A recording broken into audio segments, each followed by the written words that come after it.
Sahabat netizen, kembali lagi kita berbincang kepada Kak Asra ya, melanjutkan beberapa tadi pernyataan yang sempat terjeda.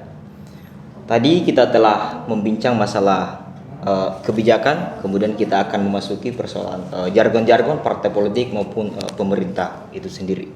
Nah, Kak Asra, bagaimana Kak melihat jargon-jargon yang telah diutarakan saat ini oleh pemerintah maupun partai politik? Ya, khusus untuk konteks politik ya, semua partai apalagi di era demokrasi ini pasti membutuhkan strategi marketing tertentu ya. Jadi memang ada upaya menganalogikan para politisi ya, para kandidat termasuk partai politik ini sebagai produk politik.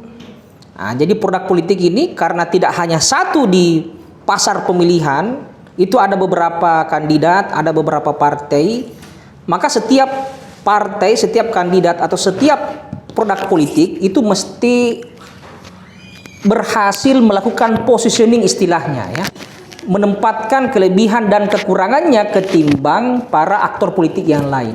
Dan biasanya hasil positioning itu disederhanakan menjadi jargon atau tagline politik ya. Ya, Indonesia bersatu, kepak sayap kebinekaan itu ya. Politik gagasan atau apapun itu adalah ringkasan atau hasil pemadatan positioning politik yang dilakukan oleh aktor politik tertentu, apakah orang, apakah partai dan sebagainya. Jadi ini sebagai salah satu strategi marketing politik, salah satu cara memasarkan. Ya, kalau misalnya di dunia marketing biasa, ya brand itu atau merek itu adalah hal yang mutlak ada kan. Ada biasanya setiap merek itu pasti ada tagline-nya. Kayak misalnya merek minuman tertentu pasti dia punya tagline ya yang bisa menarik perhatian para calon pembeli. Ya begitu pula dengan produk politik sebenarnya. Ya kira-kira begitu fungsi dari jargon politik, Ginda ya. Baik, melihat jargon-jargon politik ini tentunya sangat menarik ya Kak Asra. Ketika kita misalnya amati di media sosial maupun di TV-TV, tentu saja banyak ya yang bisa menarik perhatian publik untuk kemudian partai tersebut maupun kebijakan tersebut itu mengakar di pikiran masyarakat itu sendiri. Nah, kembali lagi bahwa dengan adanya jargon-jargon politik ini yang disampaikan oleh partai maupun pemerintah itu sendiri, kita melihat bahwa sejauh mana ya peran daripada jargon-jargon politik tersebut sehingga politisi itu bisa terpilih dalam kontestasi. Ya, jadi begini ya. Tidak semua juga jargon itu bisa efektif ya menarik para pemilih ya. Sebagaimana tidak semua juga tagline dari produk itu bisa menarik perhatian para pembeli. Ya, jadi memang ada persyaratan minimal yang mesti dipunyai oleh jargon atau tagline politik tertentu ya. Misalnya jargon atau tagline politik tersebut itu mesti memiliki nuansa melibatkan orang banyak. Ya, contoh dulu misalnya Pak Jokowi itu menggunakan tagline Jokowi adalah kita kan? Yeah. Bayangkan itu kita. Jadi kita itu ya kita semua. Nah, jadi Jokowi itu tidak lain dan tidak bukan adalah kita. Ya, karena secara demografis Indonesia ini lebih didominasi oleh kelas ekonomi menengah ke bawah, maka kelas menengah ekonomi ke bawah itu mengidentifikasi dirinya sebagai Jokowi ya. Apalagi memang di media gestur politik atau pencitraan politik yang coba dibangun oleh Jokowi dan timnya itu adalah dia representasi atau perwakilan dari kelompok menengah ke bawah ya, masuk ke gorong-gorong ya, apalagi ini memungut sampah, mengkonsumsi cendol makanan orang biasa itu ya, naik ke atap gitu ya, memperbaiki beberapa sarana infrastruktur dan sebagainya. Nah, jadi gestur politiknya Pak Jokowi pada waktu itu bertemu dengan tagline yang disusun melalui redaksi yang tepat kira-kira. Jadi tidak semua juga tagline itu bisa apa ya, bisa tepat. Nah, cuman secara etis kita mesti berupaya ya, politisi mesti berupaya, partai politik itu mesti bertanggung jawab secara moral bahwa tagline-nya itu sedikit banyaknya atau diupayakan semaksimal mungkin berbanding lurus dengan komitmen politiknya. Nah, ini kan yang berbahaya kalau misalnya tagline politik lain ternyata dia punya komitmen politik yang lain. Ya, dan biasanya memang juga para pemilih itu memilih karena tagline politik ini juga. Barangkali teman-teman kampus gagasan ini mesti melakukan edukasi politik gitu ya. Iya. Bahwa para pemilih ini, anak muda ini jangan memilih kandidat hanya karena jargonnya. Ya, coba periksa visi politiknya ya. Nah, coba periksa visi misinya ya. Coba periksa janji-janji politiknya. Apakah bagus, apakah konstitusional, ya, apakah relevan, apakah memang sesuai dengan kebutuhan masyarakat saat ini. Kira-kira begitu. Ya, baik. Ya. Sangat menarik ya Kak terkait dengan jargon-jargon politik itu sendiri. Tentu saja masih kita bincang seputar jargon politik saya kira. Tadi kan kita melihat bahwa jargon politik itu sangat berperan masalah marketing parpol itu sendiri yang kemudian bisa mengangkat elektabilitas daripada kandidat.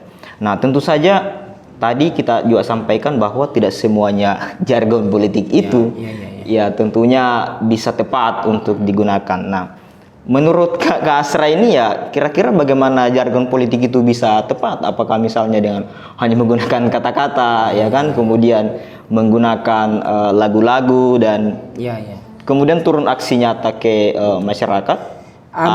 Bagaimana Kak Asra melihat itu? Biasanya brand politik, jargon politik, tagline politik itu kan tidak lahir begitu saja. Ya, dia mesti diawali dengan riset.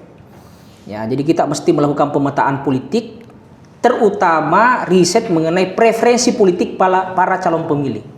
Nah, jadi nanti itu kan di riset, di kuesioner, para konsultan itu akan bertanya kira-kira karakter leadership seperti apa yang mereka sukai ya pada calon kepala daerah kah, calon gubernur atau presiden.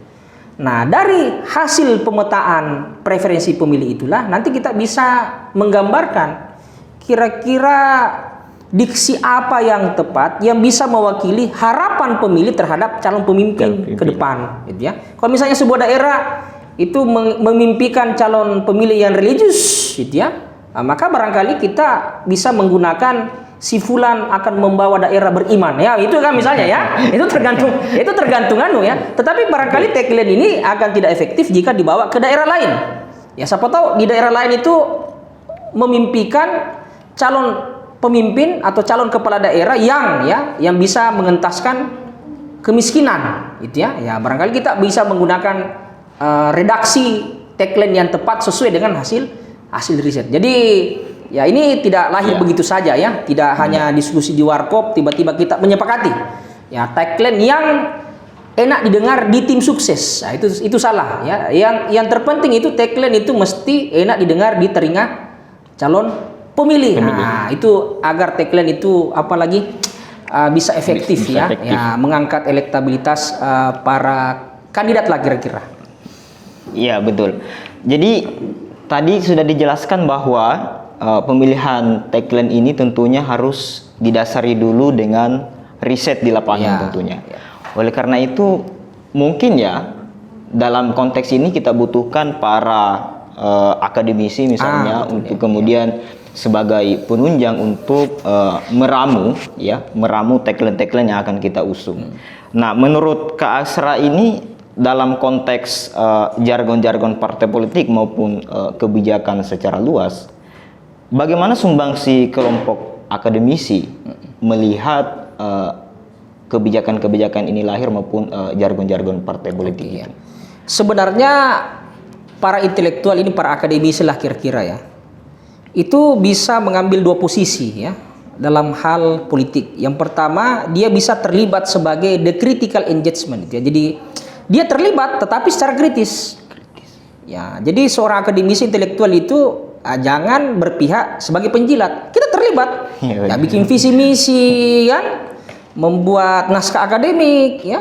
Ya, karena di mana lagi misalnya lembaga pemerintah terutama legislatif akan meminta advice akademik kalau bukan kepada sivitas akademik kan? Tapi kita terlibat, tapi dengan perspektif yang kritis dan akademis, ya, bukan perspektif politisi partisan, gitu ya.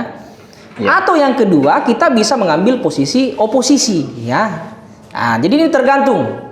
Nah, jadi kalaupun misalnya Adinda misalnya, ya, sebagai akademisi terlibat menjadi tim sukses kandidat tertentu, itu tidak berdosa gitu ya bagi seorang akademisi, asal Anda terlibat secara kritis. Misalnya Anda diminta untuk membuat visi dan misi, ya sampaikan bahwa rumusan visi dan misi yang mesti kandidat rumuskan itu ya mesti sesuai dengan hasil riset Anda tentang kebutuhan masyarakat di tingkat bawah. Apa kebutuhannya di tingkat apa kebutuhannya di sektor pendidikan, di sektor pertanian itu ya, dalam hal ketahanan pangan ya, kemudian layanan kesehatan, dan salah satunya yang biasa sering mencuat itu adalah jaringan infrastruktur jalan, irigasi dan sebagainya. Nah, jadi kalau saya intelektual itu penting. Apakah dia terlibat ataupun mengambil posisi sebagai oposisi ya, karena hanya kelompok intelektual lah yang punya waktu luang untuk mengulik gitu ya kebijakan program secara kritis dilandasi dengan hasil riset dan teori-teori yang telah dipelajari gitu ya. Oke, barangkali begitu ya. Ini tentunya sangat menarik ya persoalan intelektual, keterlibatan para akademisi dalam mendukung sekaligus apakah dia memilih sebagai oposisi terhadap pemerintah saat ini. Tentu saja ini menarik bagaimana kemudian para intelektual atau akademisi memposisikan dirinya ketika dia memilih untuk berkoalisi atau mendukung kebijakan pemerintah, ya kan? Terkait dengan independensinya sebagai akademisi, dalam notabene ya akademisi lahir sebagai penyeimbang, ya kan? Tentu saja mungkin yang agak lebih mudah ya kalau misalnya dia memilih sebagai oposisi untuk menjalankan aktivitas kritisme kampus ya terhadap kebijakan pemerintah. Atau kalau misal kita perluas ya, tentu saja kita melihat kampus-kampus saat ini tentu banyak dikuasai oleh kebijakan-kebijakan politik. Tapi untuk saat ini jawabannya kami tunggu ya. Kita tunggu pada sesi selanjutnya karena